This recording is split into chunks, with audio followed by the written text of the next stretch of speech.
The train, for its type, is the most powerful vehicle on land. And the engines of Sodor are the power behind the docks, industries and branch lines that make up the world-renowned Northwestern Railway. These are the stories of Sodor.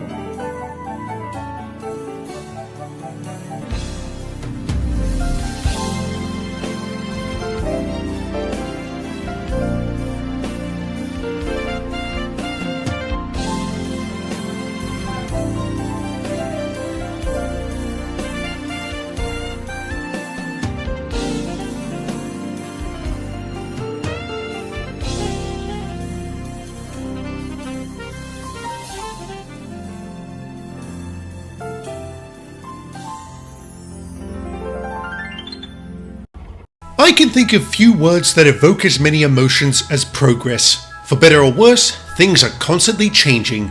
On a railway, this is especially true. On a railway, change is often quite abrupt as its engineers are always working, always innovating. As much as I hate to say it, Diesel is probably the best example of this. Despite his appearance, the Midi's numberless engine is not in fact a BR-08 class diesel. He was actually a Paxim V1, an experimental unit built by the LMS in 1931 to test the viability of diesel-powered propulsion. He really was ahead of his time, which was ultimately the problem. Diesel engines in those days were very primitive constructs, and there weren't many people who knew how to maintain them properly. And while he was leagues ahead of a steam engine, in terms of efficiency, he fell dramatically behind in pulling power. These shortcomings were the reason why he was the only one of his class ever built, which was always a source of great pride for him, just like Gordon.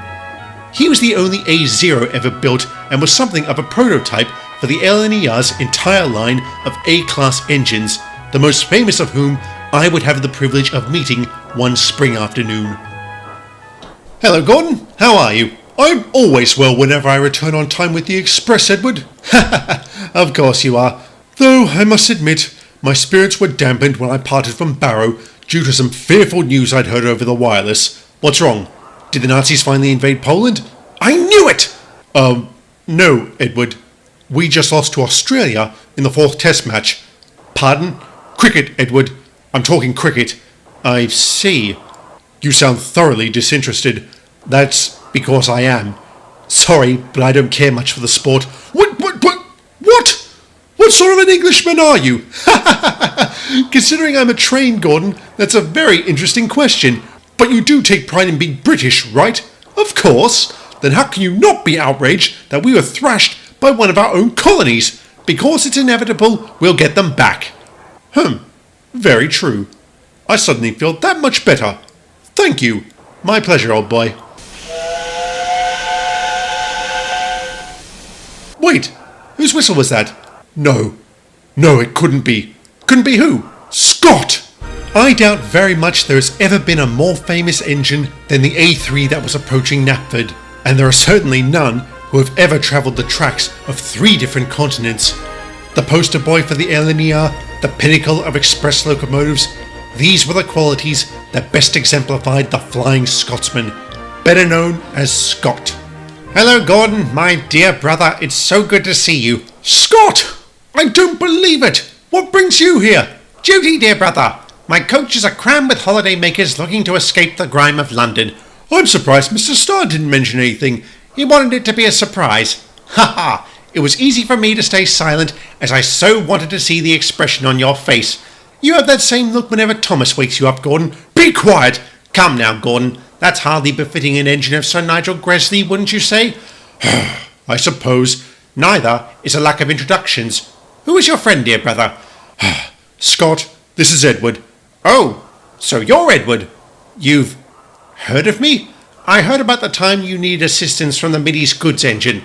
I see. Why so sullen? The reporter who wrote that article, you know what he referred to me as, right? Ah, yes. Old Iron. Very unprofessional. But you shouldn't let that bother you.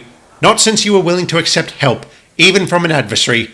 To bring your passengers to their destination in such a state, that is the mark of a true nor'easter. Oh, well, thank you, sir. Please, Edward, Call me Scott. All my friends do. Alright, thank you, Scott. Anyway, I do hope you'll be staying on Sodor a while, Scott. We have much to catch up on. Indeed, dear brother, especially concerning the cricket. Did you hear what happened with the Australians? Edward and I were just talking about that. He's just as outraged as I am. Aren't you, Edward? Yes, Gordon, thoroughly outraged. Now who was that? Oh no. He's here too? Who?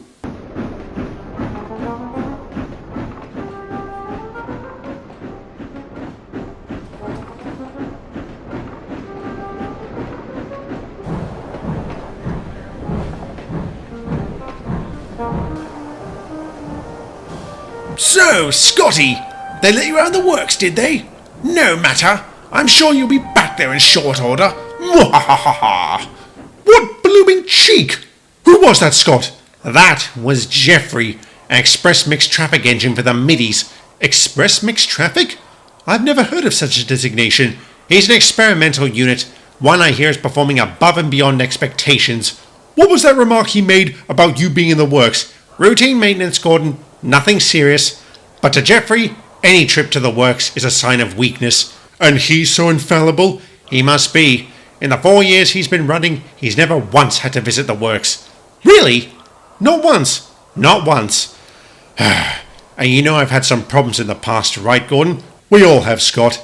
Don't mind that or that brute. You'll always be the pride of the LNER. You mean we will always be the pride of the LNER, don't you, brother? Of course. And you do know I was including Edward, don't you, brother? Yes, of course. Thank you, Scott. In short order, we all made our acquaintances with Scott, whom we all took a keen liking to very quickly. And while his passengers enjoyed their holiday on Sodor, Mr. Starr arranged for the famous A3 to help us out around the island. He had absolutely no quarrels about doing this, happily accepting any job, even shunting.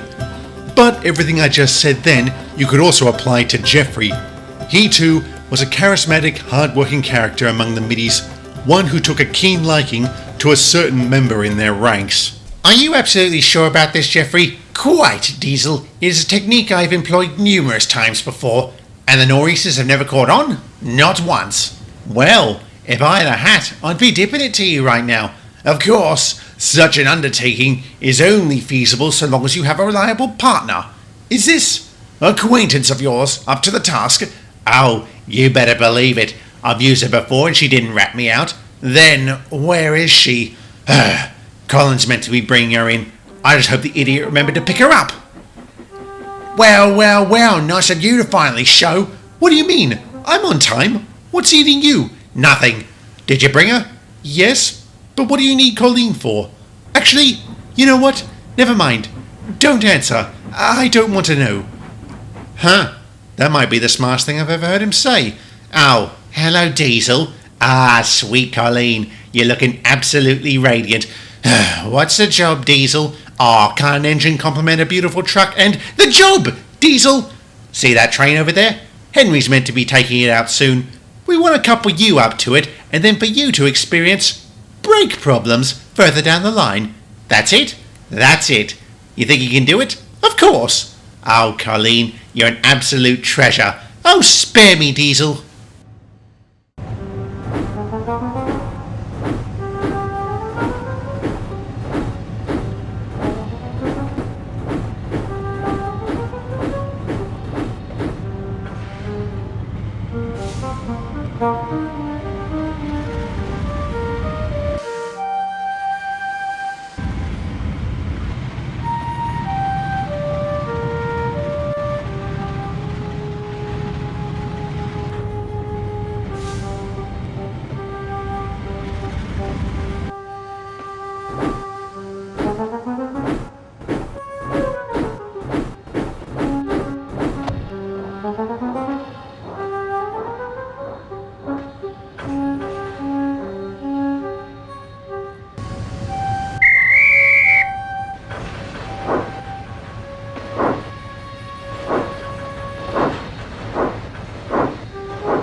So far so good. The rest is up to her. Then we've got nothing to worry about. The train Colleen was attached to was a rather important one that Henry needed to take to the mainland. My only guess is the reason why she didn't act sooner, say on Gordon's Hill, was out of respect for what happened to Dominic. Nice to know she had some scruples, I suppose.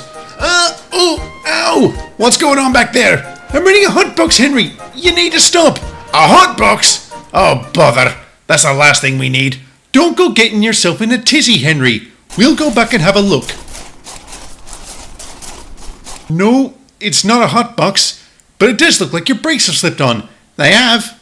I didn't realise. Let me just try. Yep, they ain't budging. We'll need to call in Mickey. Oh, bother. As you can see, Diesel was unfortunately right to trust this admittedly troublesome truck, for this was not the first time he had used her in one of his schemes. She had been the one whom Diesel had thrown into the back of Percy that one time.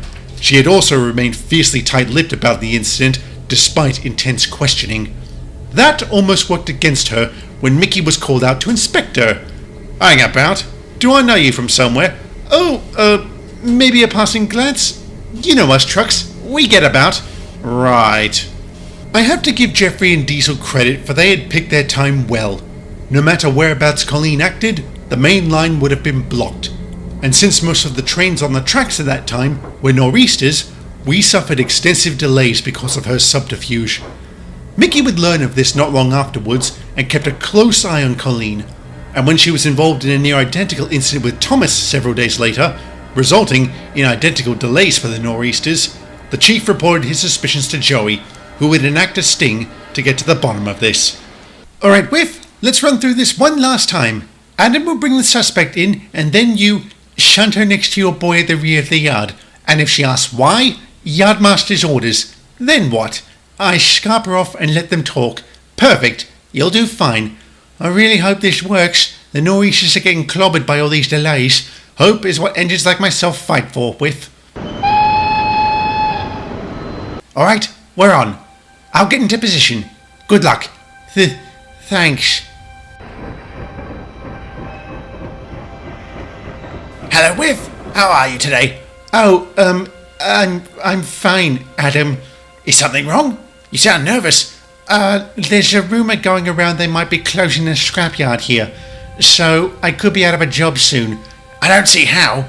You're the station pilot. They can't get rid of you. Oh, right. Of course. Silly me. I hadn't realised. Thanks, Adam. No worries. So where do you want this lot? Just leave them there, would you? I'll shunt them in a minute. Right. That Whiff, he's an odd duck sometimes. Oi, Gov! Why am I being shunted here? Yardmaster's orders. You'll have to take it up with him.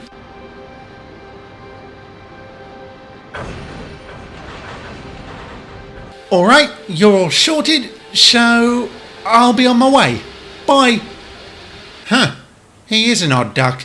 Alright there, Colleen. Murray, what are you doing here? I heard you got shunted. I got out for good behaviour. Good behaviour? You? That's right, I'm a model citizen now. Huh, I guess the world could be flat then. You know, before I got out, I heard stories about a so-called troublemaker on Sodor. Did you now? Yep. And as soon as I heard it was the nor'easters getting grief, I immediately thought of you. And why would you think that? Because only you would be brave enough to give those snobs what they deserve. Maybe I would. Who put you up to it anyway? Was it the same mucker who tossed you at Percy that one time? Yes, it was. All right, I've heard enough. Joey? What? You're sprung, Colleen. Thank you for your help, Murray. No worries, Inspector. Murray, you little... don't go blaming him, Colleen. You made your own choices, and you and I are going to have a long talk about it in short order. Now subjected to police questioning, Colleen buckled and broke. She gave up Diesel, who subsequently confessed to his past actions involving the van. He then told the inspector how Jeffrey was the one behind this scheme. This didn't really surprise Joey, as Jeffrey had long been a suspect in a string of similar incidents back on the mainland. Presented with a rare opportunity to apprehend him, Joey would launch another sting. I don't like this. You're well protected, Colleen. I'll be in that shed ready to cut him off, and the turntable has been pointed away from this track so he won't have anywhere to go. I don't like the fact that I'm out here alone. Why couldn't Diesel have done this? He was the one who got me into this mess. You could have said no, Colleen. You could have refused to do his dirty work. Instead, you said yes, meaning you accept the responsibilities that accompany a life of lawlessness and must bear the consequences that go with it. You're such a pompous git, Joey. True, but at least I'm a law-abiding one. He should be here soon. I'll get into the shed. Keep him talking and don't let on that I'm here. I won't. I'll never do Diesel a favour again.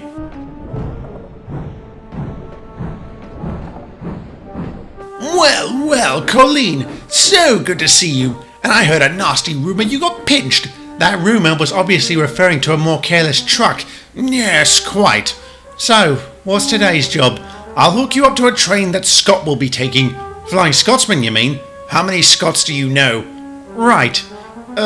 Where shall I have my accident? Somewhere public. Right in the heart of Knapford Station would be ideal. Such humiliation? Ha ha ha ha. Oh, I wish I could be there to see it. Too bad you won't be. What is this? You're under arrest for conspiracy to commit corporate espionage. Colleen, you were pinched. You're a quick one, Jeffrey. I'll get you for this. Mark my words. And now you're under arrest for threatening a witness. Any other laws you'd like to break? Silence, eh? Smart move. With Jeffrey's arrest, the evidence of his past crimes came flooding in. Throughout his trial, he swore fierce revenge on those who had double-crossed him. Although he would be shunted for a good long time, I'm sorry to say that wasn't the last we ever saw of him. But that's a story for another day.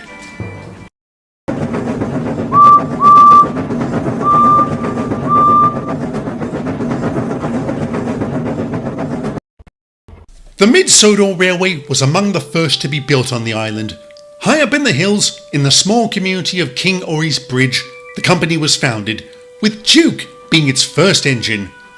Throughout the opening years of the MSR, Duke handled its trains single-handedly. I don't think I've ever known an engine of such determination. But it did get to the point where the workload became too much for him, and so Atlas was brought in to assist.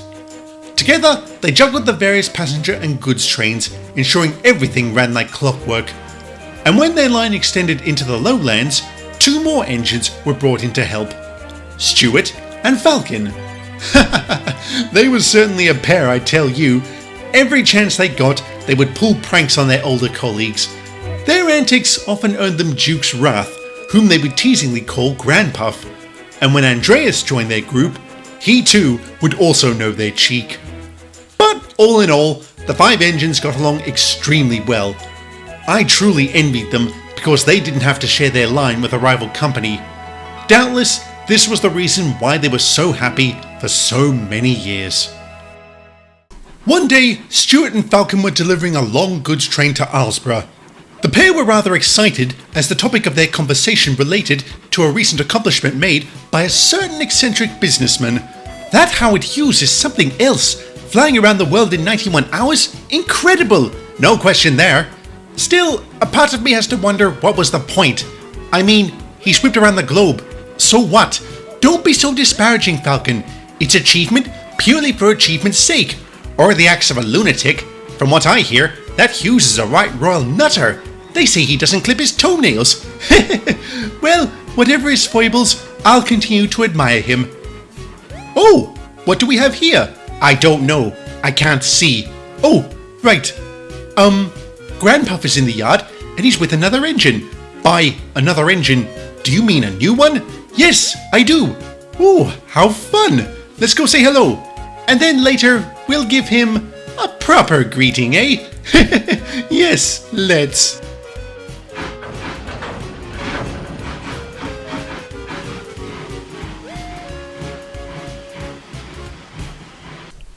Youngsters, there you are. Stuart, Falcon, I'd like you to meet our new recruit, Stanley. Hello, Stanley. How do you do? Nice to meet you both. Stanley's been brought in to serve as our dedicated goods engine. His strength means we'll no longer need to double-head long trains like yours. There was a time when you could handle trains like these all by yourself, Grandpuff. Oi, don't you start, or I'll ask the manager to replace you both. Ah, well, you know what they say, Stuart. Engines come, engines go, Grandpa goes on forever. You impertinent scallywags. Watch these two carefully, Stanley. Their fireboxes are filled with nothing but cheek. Thanks for the warning, Duke. Stuart, I want you to show Stanley around the line. Go get turned around, and I'll help Falcon sort out this train. You're actually going to do some work, Grandpuff? This is the day, Stuart. Ah.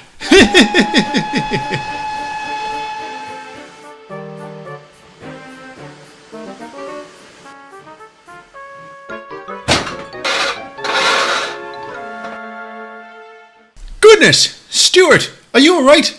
Yes, I'm fine. How many times have I told you, Stuart? Take it slow when passing over points. I wasn't going that fast, Grandpuff. Oh no, I knew this would happen. What are you talking about, Stanley? I'm jinxed, Duke. What do you mean, jinxed? I'm bad luck. Everywhere I go, misfortune follows me. Come off it. It's true. That's why I'm here. My old manager was desperate to get rid of me. Come on, Stanley, don't be silly. This was an accident. That's exactly right. One that could have been avoided if a little extra care was taken. Falcon, go and get a crane. Right ya, Grandpuff. I'll be right back, Stuart. Don't go anywhere. Oh, ha, ha. Don't worry, Stuart. We'll have you back on the rails in no time. No time is just what I like to hear. On your mark, Ivan. All right. Josh, start cranking.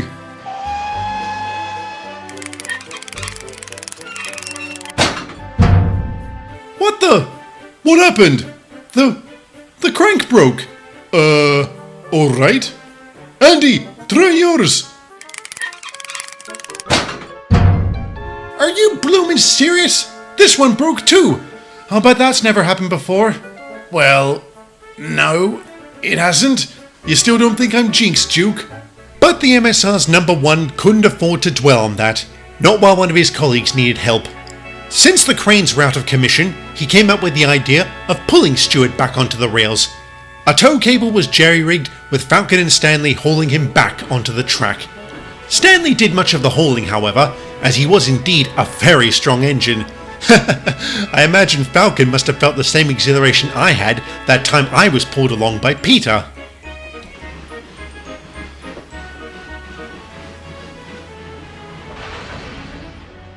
Fizzling fireboxes! That was incredible, Stanley! I'll say, well done! Thanks!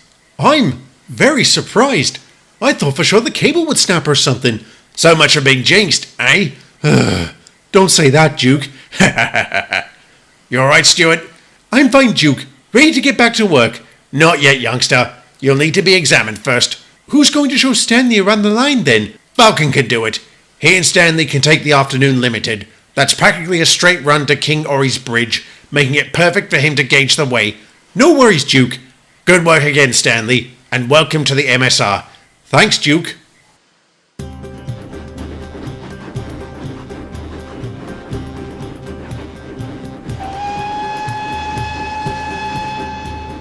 Alright, Stanley, time to show you what this railway's all about.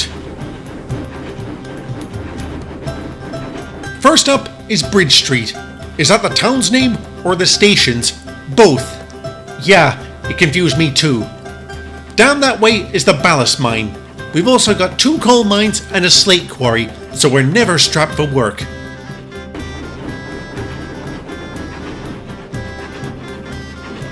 This here is Predwin, which is famous for its pub.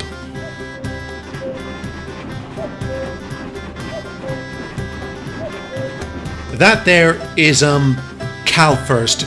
I take it you don't care for it. Well, let's just say my last driver was forced to resign after visiting a certain house about that town. Is that a station?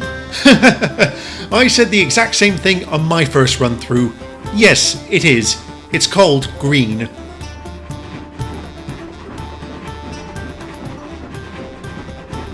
We'll be taking the left line at this junction. This will take us up into the hills. And here we are coming into Arsdale. The sheds are on the left, the station's on the right.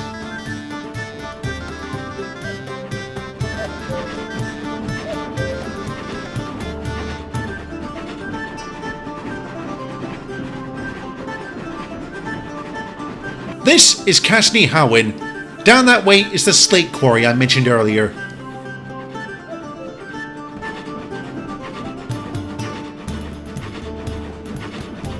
And here we are now, coming near the tunnel. Falcon, we've already been through a tunnel. Yes, but at the other end of this one, the line teeters very close to the cliff's edge. See what I mean? Cinders and ashes. That's a very rough way down. Aye, it is. So always take care, otherwise... things like this might happen. Ah, no. Don't worry, Falcon. I got ya. Yeah. Come on, you. Back on the tracks. Ah. Ooh. Ooh. Bust my boiler. Oh. Are you alright? Blimey. That was a close one. Thanks, Stanley. You see, Falcon? What did I tell you? Jinxed! Will you stop it? A rock probably fell on the tracks. Do you see a rock anywhere in front of you? Maybe it fell into the ravine when I ran over it. Or maybe there was no rock. Unfortunately, Falcon could only reply in silence. The pair soon set off again, creeping along the cliffside rails as to avoid another incident. Once they were beyond this precarious stretch, Falcon resumed orientating his new colleague, who seemed to completely lose interest.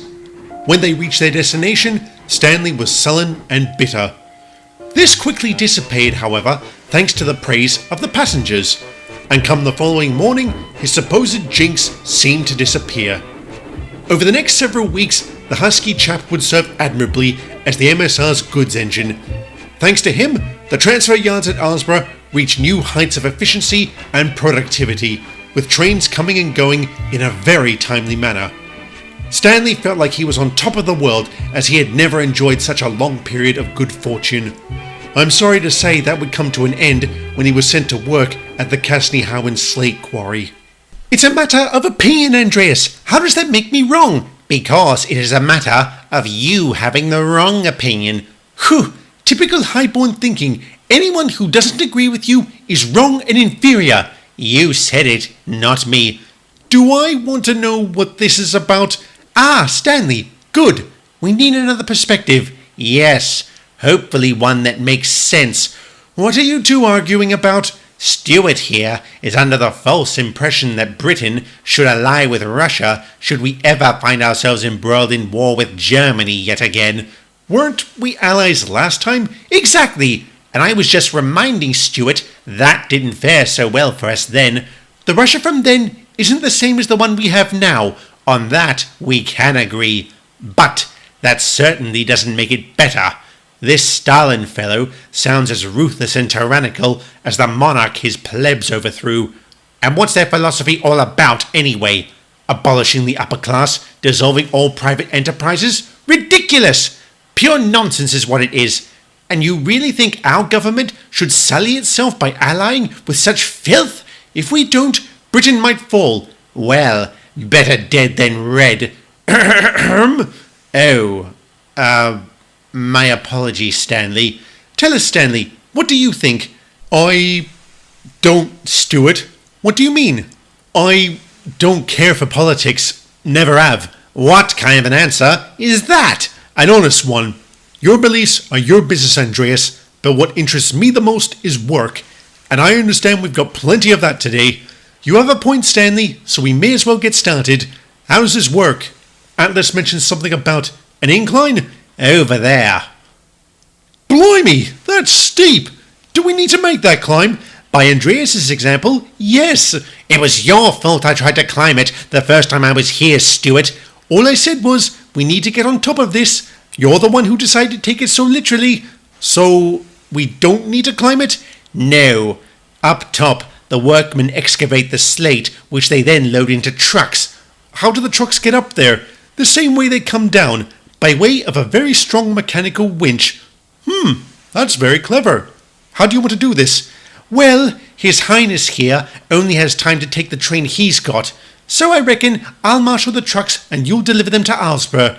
Good plan. Let's get to it. Don't strain yourself, Andreas. Oh, you insolent pleb. The pair soon got stuck into their work, with Stanley delivering the slate-filled trucks the moment Stuart got them organised. The workmen pushed themselves hard to meet their quota, the winch grinding and cranking ceaselessly. All was going well until Falcon arrived with a shipment of petrol. "Oi, Stuart! Where are you?" "Over here, Falcon!"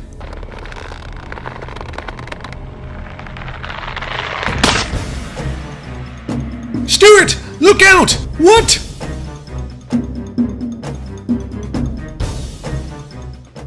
We'll be right back. "Look at it!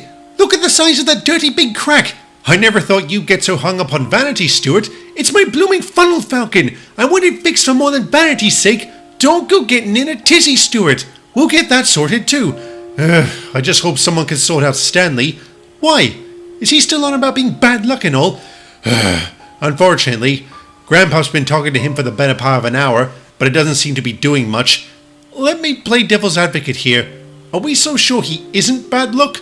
I mean, it does seem like we've had more serious incidents since he arrived. He isn't bad luck, Atlas. That's just ridiculous. Is it? What was that, Falcon? You think he is? Maybe not him? What's that mean? I'm not sure, but I want to check something at a later date. What sort of something? A hunch. One I might need your help with. After we get you all patched up, of course. Stuart was no doubt pondering what Falcon was mulling over as he was hoisted back onto the rails and shunted into the MSR's work shed at Alsborough. After a thorough examination, the workmen determined his funnel would need to be replaced. Stuart could only wait for this to arrive, with his colleagues forced to handle his work on top of their own. This lasted several days until Thomas finally delivered it. On that day, Falcon decided to test his theory. "Alright, Falcon, do tell. Why do you think Stanley is unlucky? To be honest, I think it's because of you." "Me? Where'd you get off saying that? I've noticed every time you blow your whistle when Stanley's around, that's when bad things seem to happen. That is utter rubbish. No, it's true. Your derailment, the broken cranes, my teetering on the cliff, the accident at the quarry, all were preceded by you blowing your whistle. That's coincidence. It has to be. We'll know soon enough. I've asked Stanley to pop by. When he gets here, blow your whistle and we'll see what happens. Fine. And when nothing happens, you'll see it can't be me."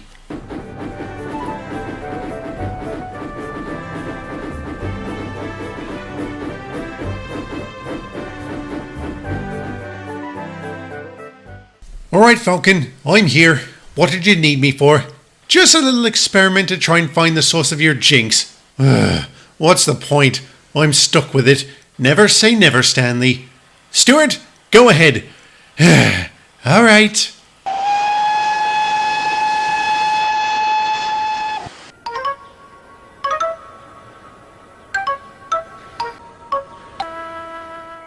Well, that was a completely pointless exercise. I hate to agree with Andreas, but he's right. Well then, I'm stumped. What were you trying to prove?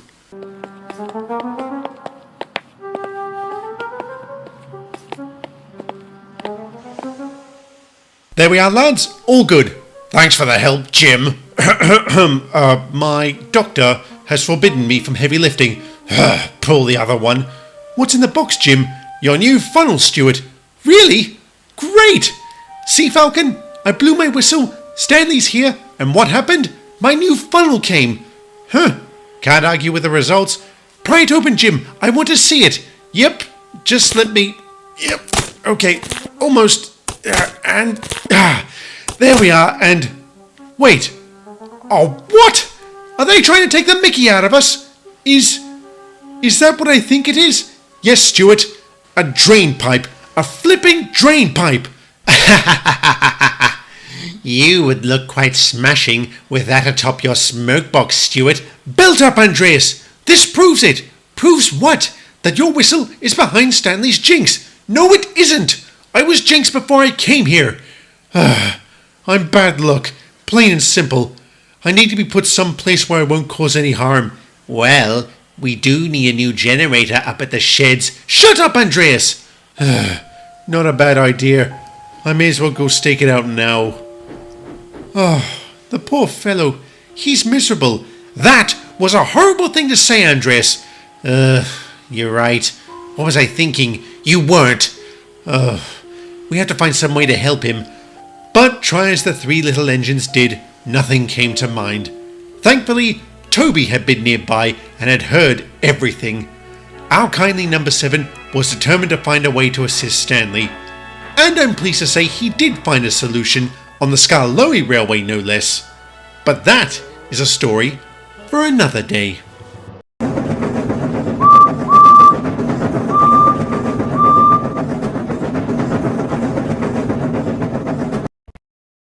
Are you sure you don't mind, Skarloey? Not one bit.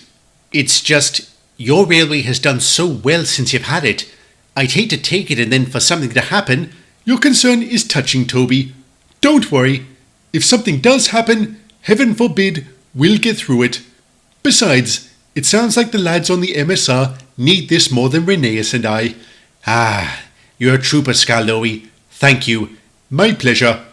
Oh, and if you see Clive anytime soon, would you tell him thank you for giving us this lamp in the first place? Not a problem. Well, I best be on my way. The sooner I get this to the MSR, the sooner their fortunes can turn around. Good luck, Toby.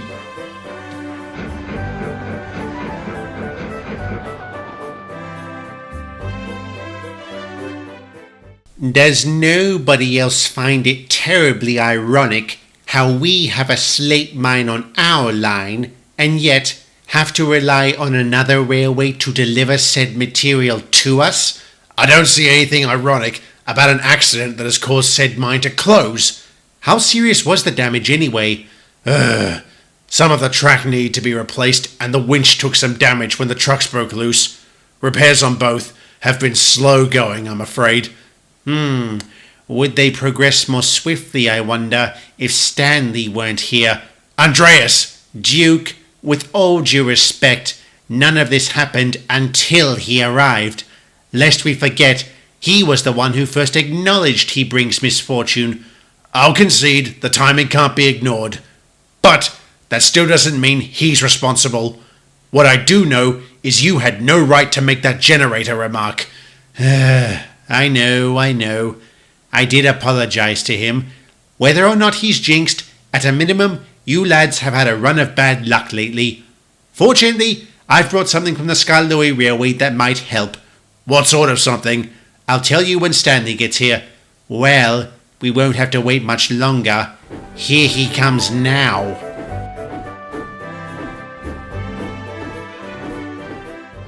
Well, Duke, here I am.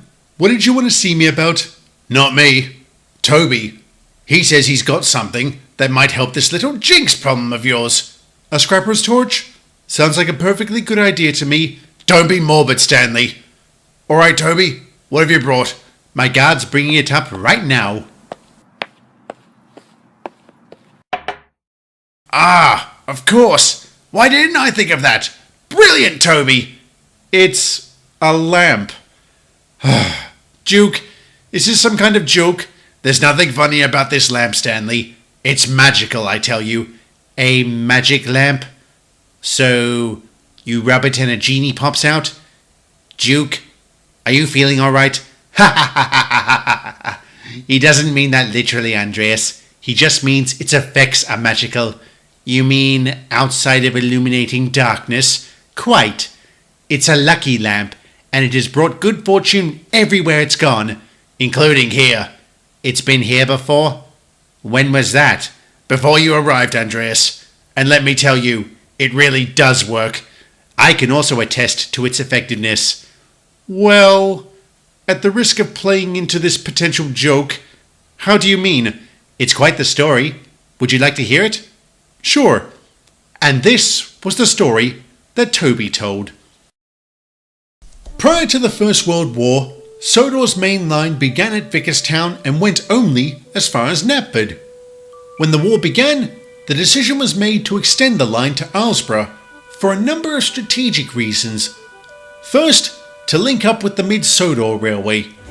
Second, to exploit the coal deposits that were recently discovered near Marston Heights.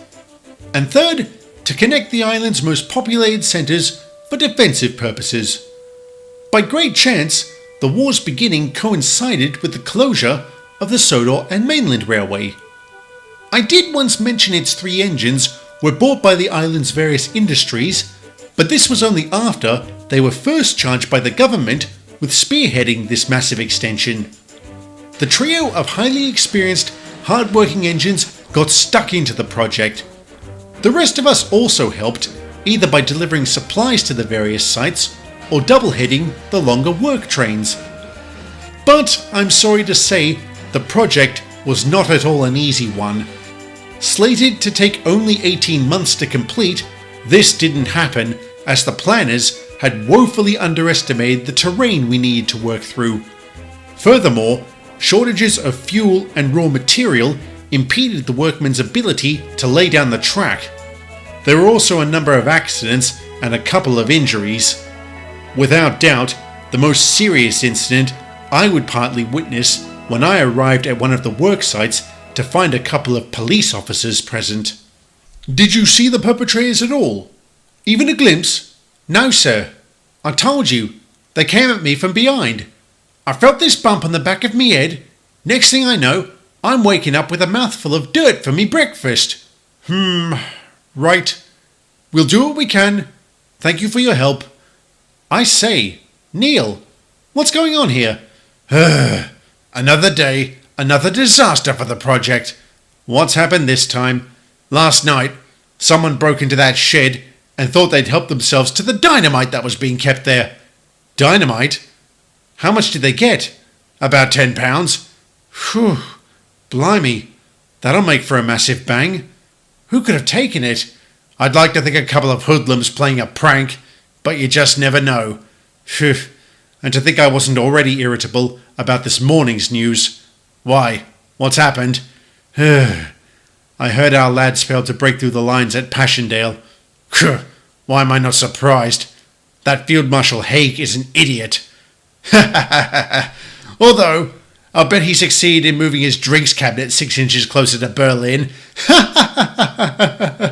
Yes, I'll bet you're right there. My merriment was short-lived, however, as I couldn't help but wonder who could have taken that dynamite and why. Come the following morning, I would stop wondering. Sind Sie sicher, dass Ihre Angaben korrekt sind? Sie fragen mich das jetzt? Jacob! Ja, die Tanker sind in der Nähe der Sky. Gut, lass uns gehen. Keep the motor running, Andrews. Don't you worry, I will.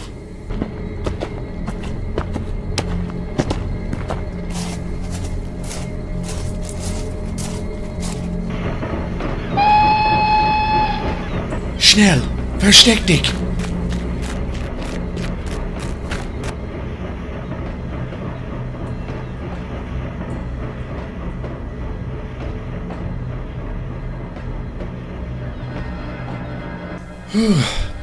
Das war knapp.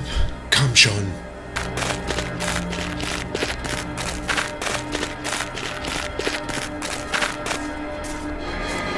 Hier sind sie, wie versprochen. Gut, lassen Sie uns das Dynamit platzen und...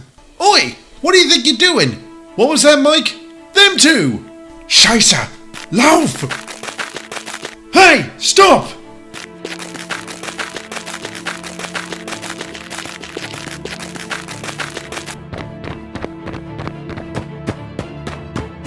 Andrews! Go! Go!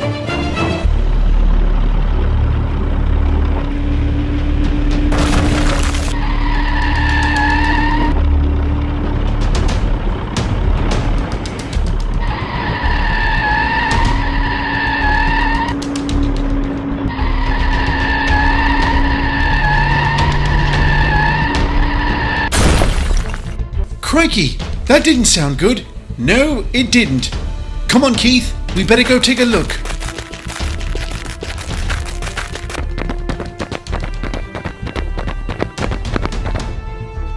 Blimey, he hit the wall hard. Better make sure he's alright. Well, he's out cold. What was that? It sounds like someone's in the back. I'll go check. Crikey! What's wrong? There's 2 more blokes back here, and... Is that... Dynamite? Dynamite? Good lord, what have we got here? The answer was an attempt at sabotage by 2 German spies and their British collaborator. All 3 were transported to Elsbridge Hospital for treatment. Throughout their convalescence, they were interrogated by police, and the moment they recovered, they were thrown into Knapford Penitentiary, where they lived out the rest of the war and their lives. The dynamite they stole was recovered, as was the lamp that had foiled their escape, and it was extremely bizarre. Nobody had ever seen it before, nobody knew where it came from, and nobody knew how it ended up where it did. For the longest time, these questions would remain unanswered. And because no one claimed ownership of the lamp, it got passed about, somehow making its way to one of the work sites along the extension. This was the best thing that could have happened for the project. The site in question was about to start blasting to clear a way for the tracks. Not only was this hazardous job completed in record time, it was done without any setbacks. From then on, the project suffered no further delays, with every construction deadline met. It didn't take long for the workmen to associate their newfound progress with the lamp itself, as it did seem good luck followed it wherever it went. Even someone as skeptical as I was back then about the supernatural couldn't outright decry this as coincidence. The line eventually reached Aylesbury. A few days later, the First World War ended. The victory celebrations were extraordinary. Up to that point, none of us had ever felt such relief. The years went by and the world recovered from that terrible conflict. The Railway Act would be passed, the Big Four established, the middies and nourices would come to Sodor, and the lucky lamp continued to circulate, finding its way to the Mid-Sodor Railway during the autumn of 1923. How are you feeling, Duke? Fine. This is such a bother. I know. Still, this sort of thing is what keeps you on the rails. I understand the reason, Pat. Doesn't mean I like it. I hate getting old. Don't we all?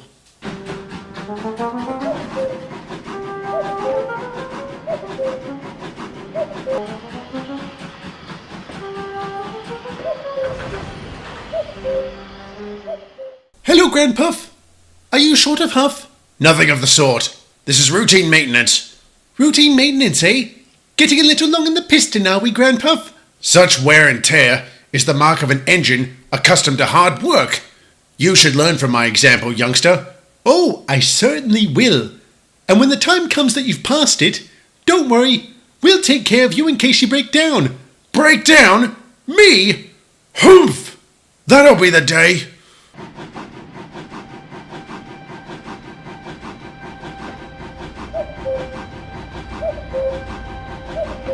My word. Atlas, what's wrong?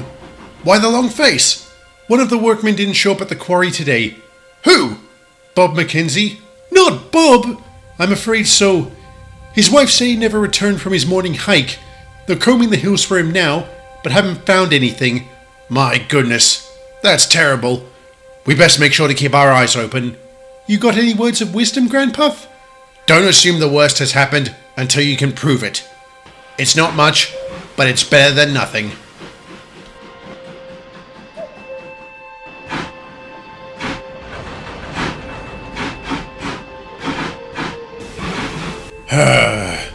Penny for your thoughts, Duke. You don't want to know my thoughts, Pat. I wouldn't have asked if that were true. Are you worried about Bob? Of course. He's such a good man. You know he has a wife and 2 children, right? I do. Why?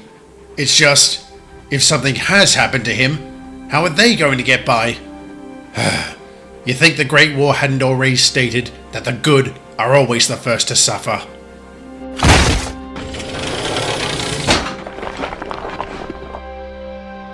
What was that? Aye, 'tis and all. Something's fallen out of one of the vans. Is that a lamp? How did that get on board? Search me. I didn't load the trucks. I guess it doesn't matter. Let's just pick it up and... Hold on. What's that? What's what? Down there, in the ravine. You see that? I see an orange blur, and I think that's a man. Goodness! I'll scramble down and have a look. Are you sure, John? I grew up in these parts, Pat. I can climb this terrain blindfolded. Of course, I'm not as young as I used to be. Yep, okay.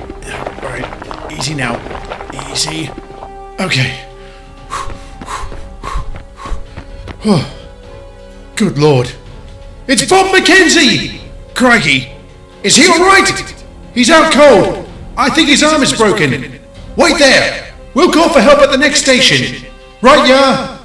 The way I hear it, what little genuine doubts there were about Duke's prowess were thoroughly silenced that day, given how swiftly he tore down the line to Ballamoody, where he informed the station master of Bob Mackenzie's situation.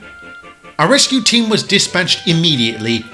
It was very difficult extricating him from that ravine in his condition, but the rescuers persevered and were able to bring him to Falcon, who delivered the injured workman to Arsdale Hospital, where, I'm pleased to say, he made a full recovery.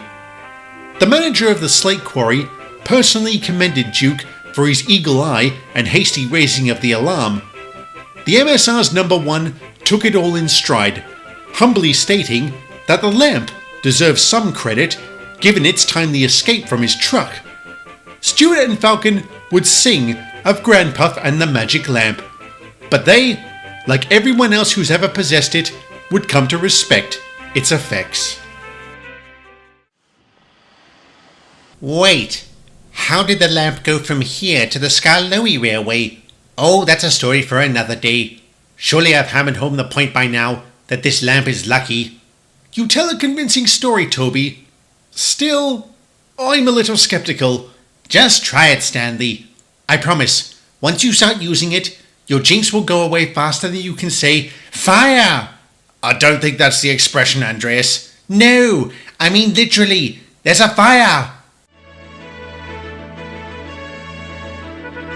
Blimey! Looks like we've got work to do, lads! Let's move!